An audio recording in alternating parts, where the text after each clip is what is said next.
strong libertarian presence, a strong independent presence. How are you going to pull in some of those voters who are now? Well, I guess just talking about the issues and talking about liberty, because it's very appealing to everybody across the board. It's just that it's more appealing in some areas on certain issues than others. Good conservatives, this philosophy is very appealing when it comes to the marketplace. And good liberals understand civil liberties, and they detest, which a growing number of people are growing to detest the war. So I think it's a perfect way to bring people together. And it's very simple. It's not controversial, because all I say is I can defend all my positions by looking at the Constitution. And shouldn't we follow the Constitution? So that's why I think it's very appealing. Congressman Paul, the huge trade deficit with China that keeps ballooning, if you were nominated or elected president, what might be something that we could do initially to address this growing, tremendous trade deficit that China reaps the benefits from to build its military? Well, the first thing, see, we need to borrow the money from them, and that's why we spend the money over there, and we live beyond our means. So you have to change monetary policy.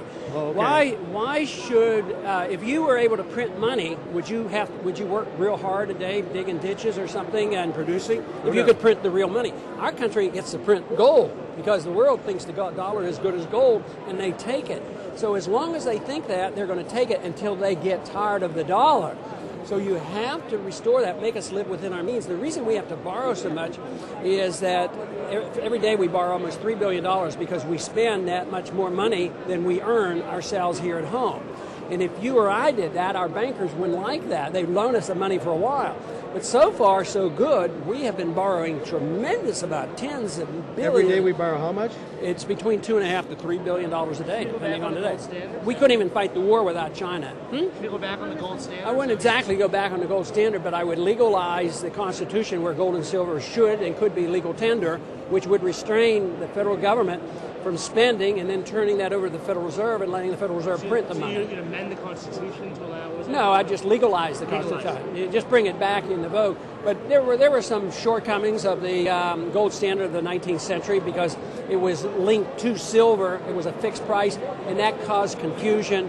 So there's a better gold standard. I'd rather say go forward to a gold standard. The main thing is getting rid of paper money. Getting rid of paper money is the key, because that's how governments get away with economic murder, because they get to spend and they don't have to act responsibly. But to get a trade balance with China, what could we do? I mean, well, you correct the problem, and you don't have, if everything is working well and there are free markets and sound money, you don't even keep figures like that, because you don't keep the trade balance between Vermont and New Hampshire. It's irrelevant because we have one currency.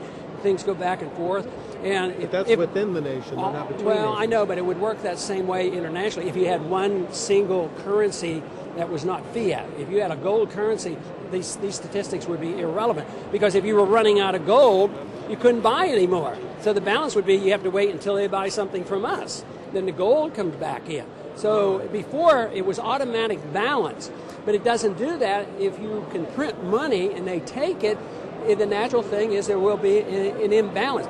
And the other thing is we've undermined our productivity capacity. Our manufacturing base has been lost because of over-taxation and over-regulation, the monetary system and some of the financial law. Yeah, all these things have interfered and added to the problem of the monetary system.